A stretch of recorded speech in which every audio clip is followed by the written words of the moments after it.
오늘 본문은 두 가지 선포로 되어 있습니다. 하나는 죽었다, 하나는 산다. 두 가지로 되어 있습니다. 죽었다 하는 것은 바로 그리스도와 함께 못 박혔다로 얘기를 하고, 다른 하나는 육체 가운데 살고 있다, 이렇게 말씀하고 있습니다. 여기서 우리는 어떻게 죽는 건가, 또 어떻게 사는 건가 하는 데 대한 답을 구체적으로 우리에게 해주고 있습니다. 그리스도와 함께 내가 못 박혔다고 하는 것은 더 이상 내 삶을 살아가는 주체가 내가 아니고 내 안에 살아계시는 분이다. 즉, 내 인생은 내가 사는 것이 아니다. 한번 따라 해보시기 바랍니다. 내 인생은 내가 사는 게 아니다. 내가 사는 게 아니다. 그러면 누가 사는 건가?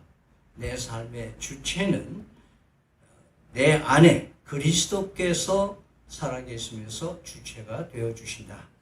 그래서 우리는 주님, 주인님 이렇게 호칭하는 이유가 내 삶은 내가 사는 게 아니고 내 안에 그리스도께서 사신다.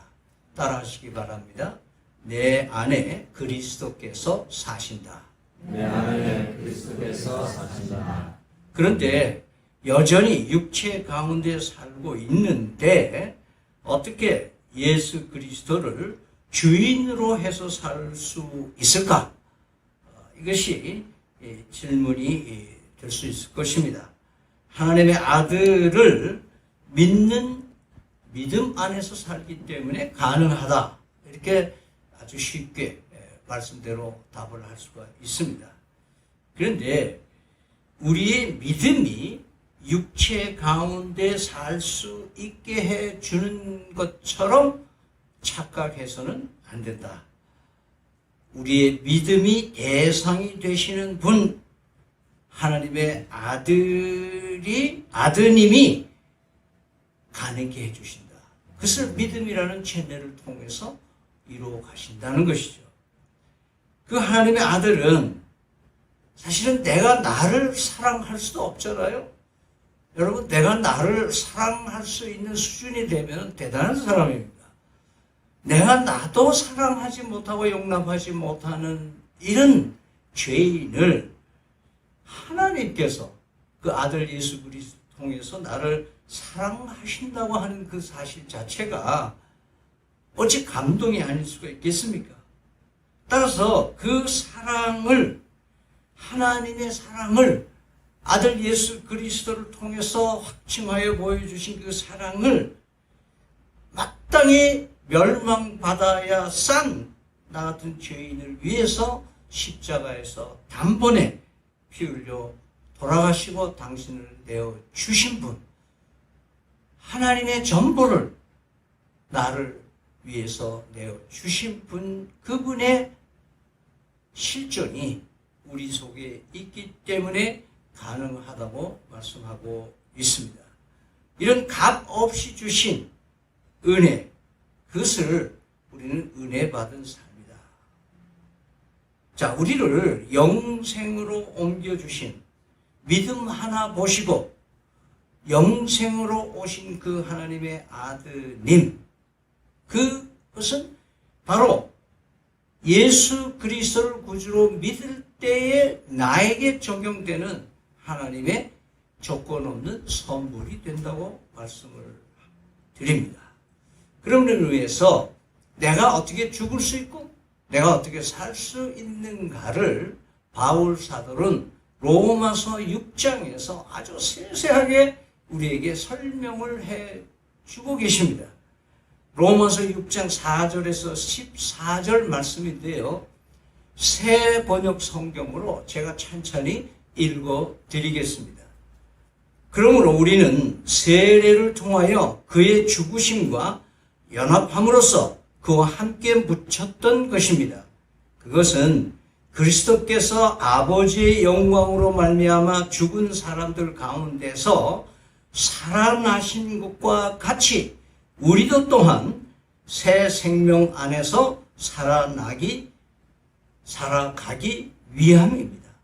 우리가 그의 죽으심과 같은 죽음을 죽어서 그와 연합하는 사람이 되었으면 우리는 부활에 있어서도 또한 그와 연합되는 사람이 될 것입니다. 우리의 옛사람이 그리스도와 함께 십자가에 달려 죽은 것은 죄의 몸을 멸하여서 우리가 다시는 죄의 노예가 되지 않게 하려는 것임을 우리는 압니다.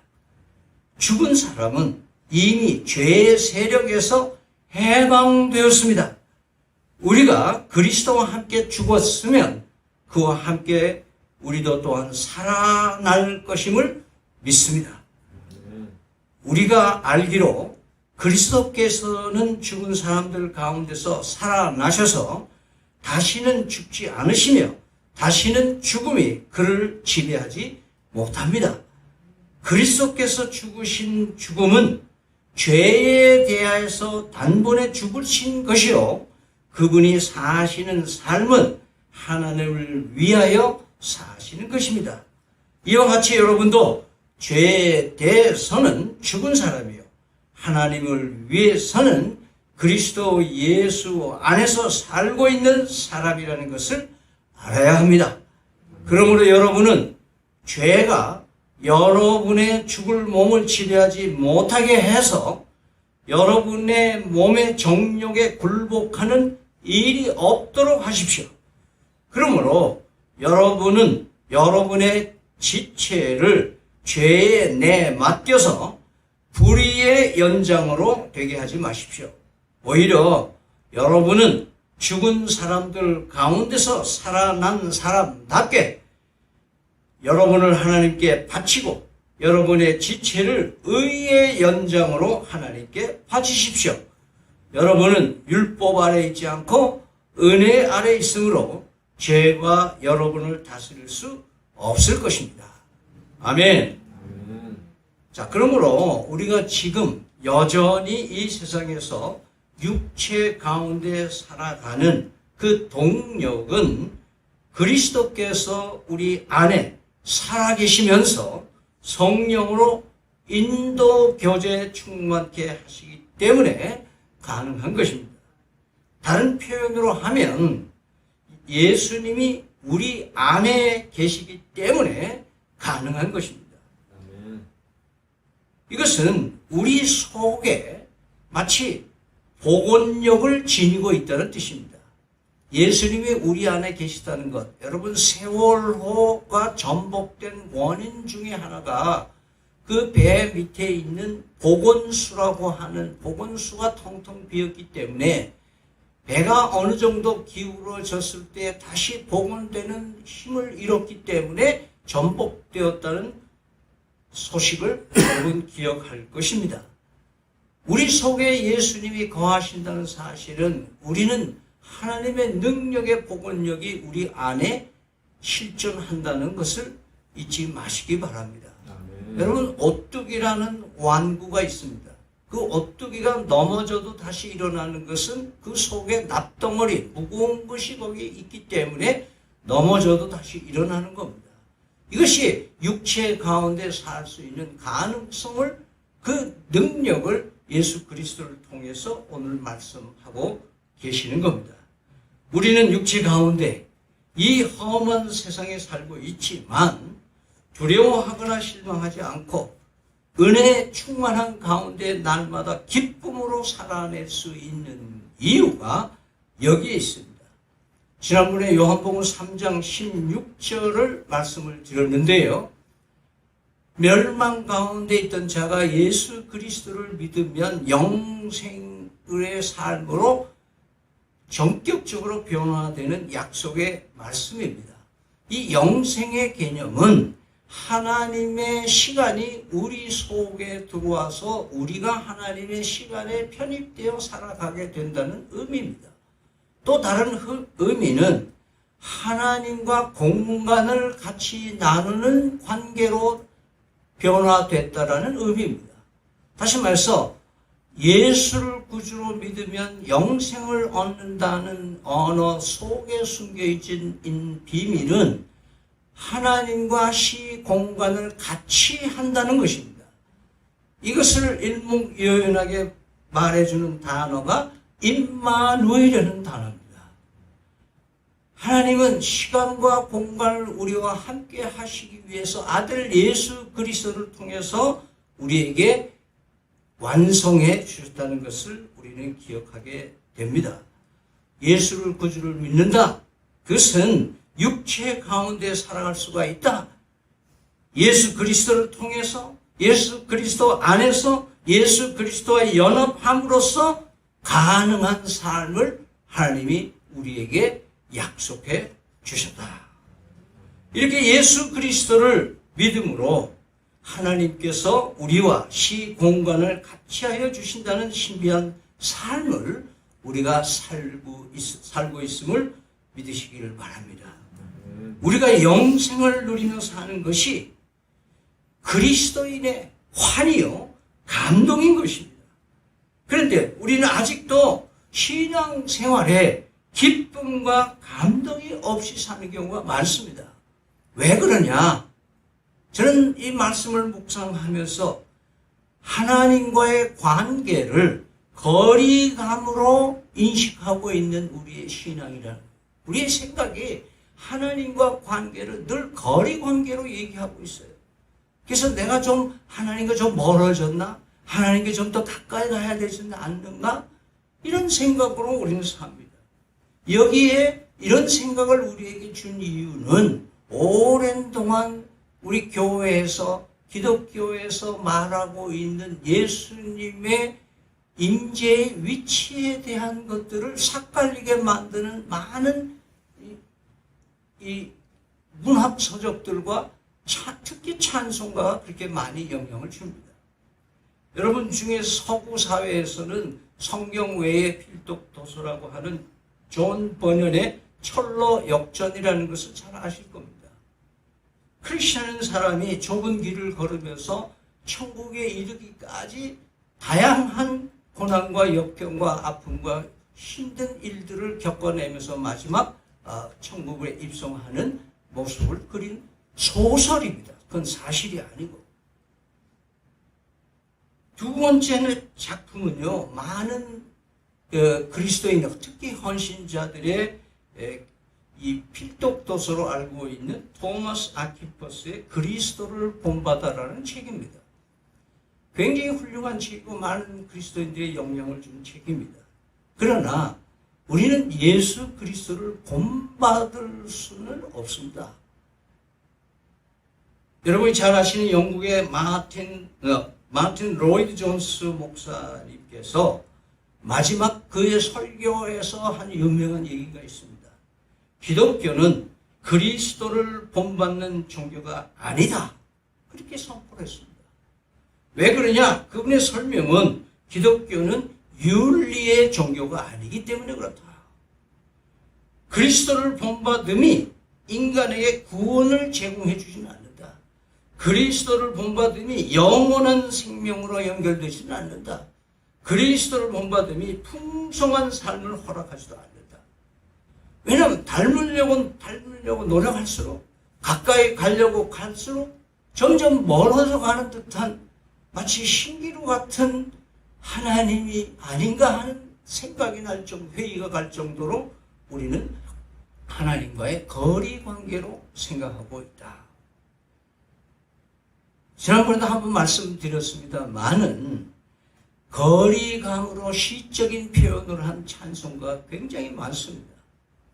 특별히 338장 내 주를 가까이는 타이탄이라는 영화 때문에 더 많이 유명해지기도 했죠. 이 찬송은 전쟁을 겪으면서 수많은 젊은이들과 교인들에게 큰 은혜를 준 찬송이기도 합니다. 내 주를 가까이 하면 십자가 짐 같은 고생, 내 고생하는 것 옛 야곱이 천성에 가는 길 험하고 더 험하다. 숨질 때대로 늘 찬송 주께 더 가기를 원합니다. 얼마나 애절한 찬송입니까? 그러나 이 찬송가를 자세히 보면은 평생 한 번도 주님께 가까이 간 적은, 주님의 손을 타칭해 본 적이 없는 사람의 고백같이 느끼지 않습니까? 가까이 가면. 그 다음에 우리 교회에서 많이 감동을 준 찬송가 하나가 491장 저 높은 곳을 향하여 내 뜻과 정성을 모두 써 날마다 기도합니다. 괴로움과 죄가 있는 곳, 나 비록 여기 살아도 그 높은 곳에 늘 바라보고 삽니다. 의심이 안기고 치고 근심의 구름 없는 곳, 그 기쁘고 참된 곳으로 거기만 있으니까 난 가고 싶습니다. 험하고 높은 이 길 싸우며 나아갑니다. 내 주를 가까이 올라가 저 높은 곳에 우뚝 서 영원한 복락 누리며 즐거운 노래 부릅니다. 후렴에는 주여 내 주여 내 마음 붙드사 그곳에 있게 하소서. 그곳은 빛과 사랑이 언제나 넘치옵니다. 이 간절한 소원은 우리의 신앙이기도 합니다.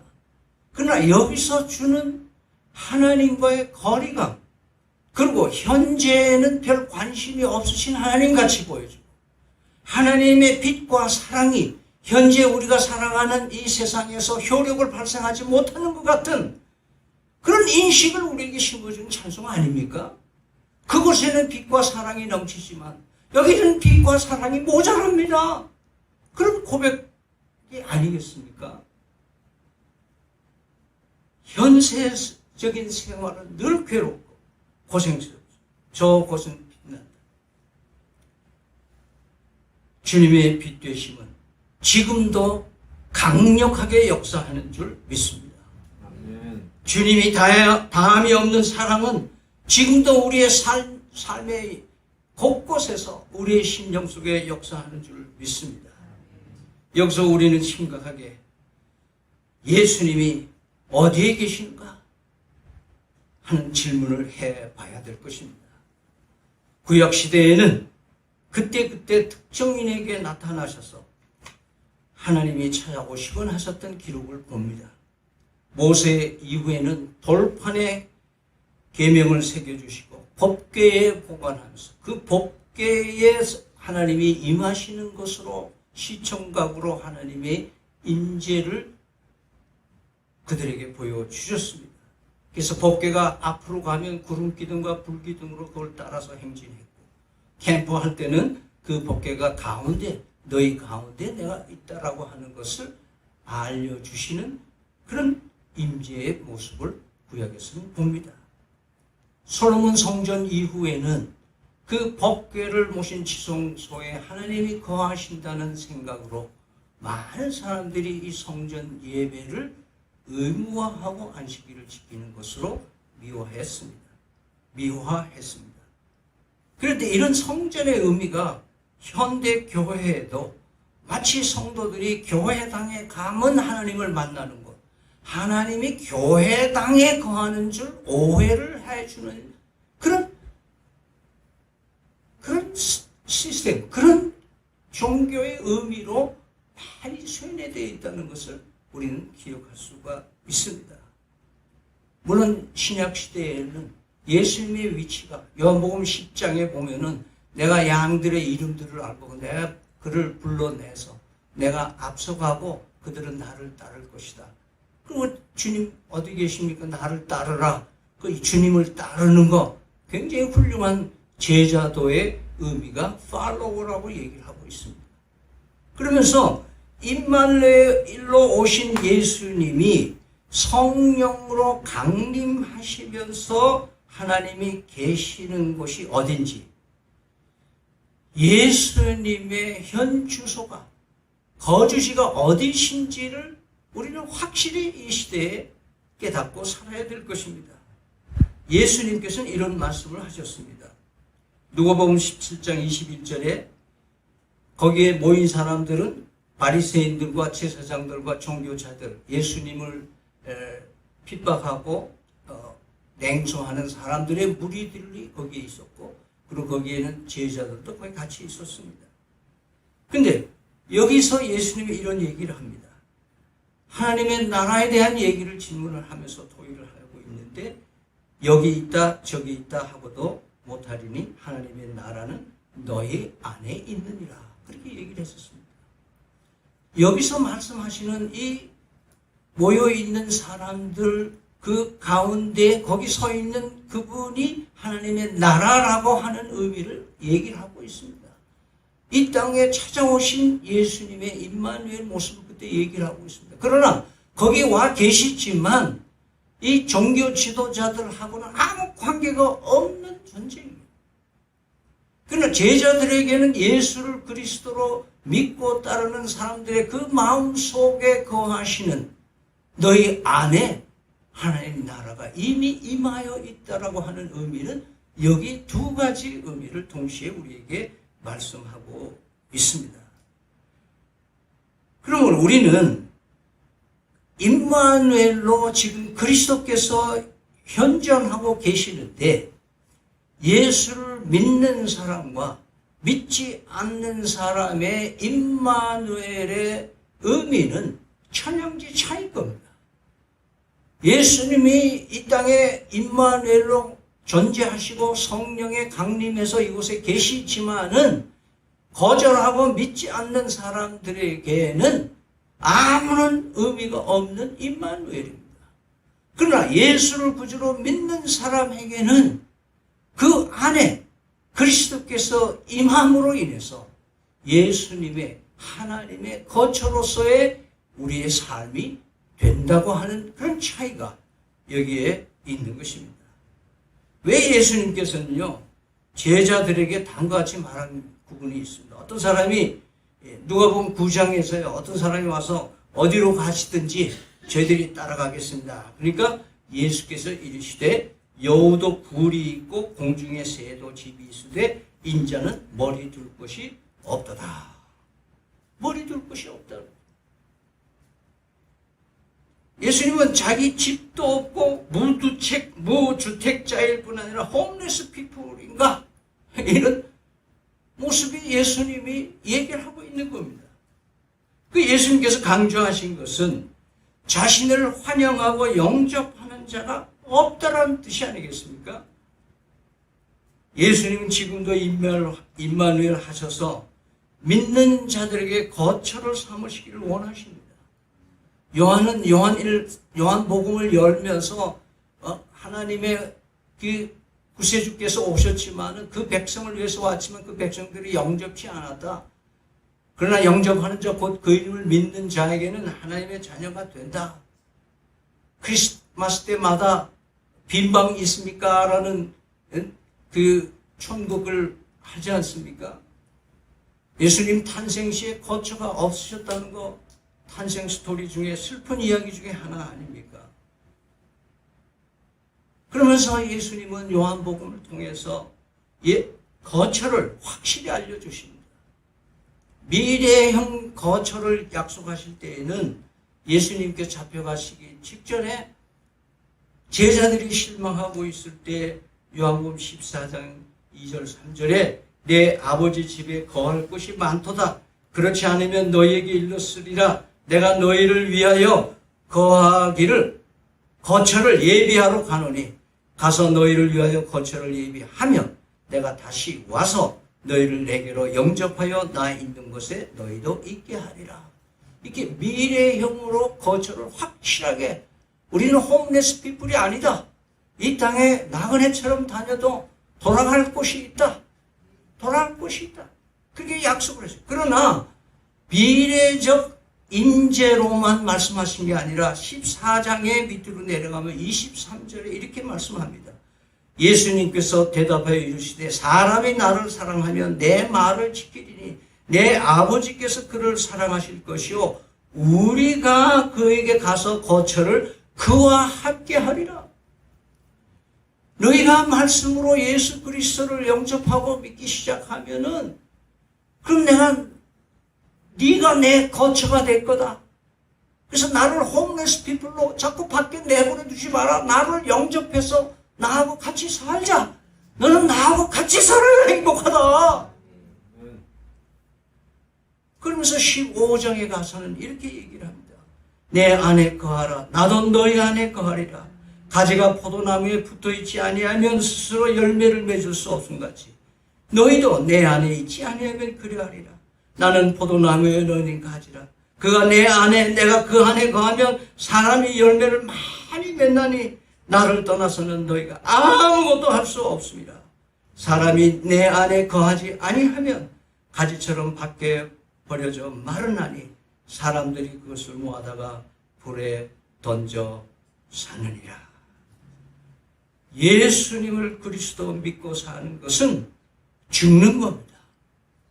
옛사람을 십자가에 못 박고 죽었다. 죄송하지만 경상도로 말로 나는 뒤졌다. 그렇게 하고 살아나는 거예요. 그러면 내가 죽으면 육체를 가진 지금 내 안에 임마누엘 하시는 예수님으로 인하여 나는 살아낼 수 있다. 이것이 오늘 갈라디아서 2장 20절에서 우리에게 말씀하시는 겁니다. 이러한 임재로 날마다 당당하고 기쁨이 충만한 삶을 살아내시는 기쁨찬 성도님들이 다 되시기를 기원드립니다.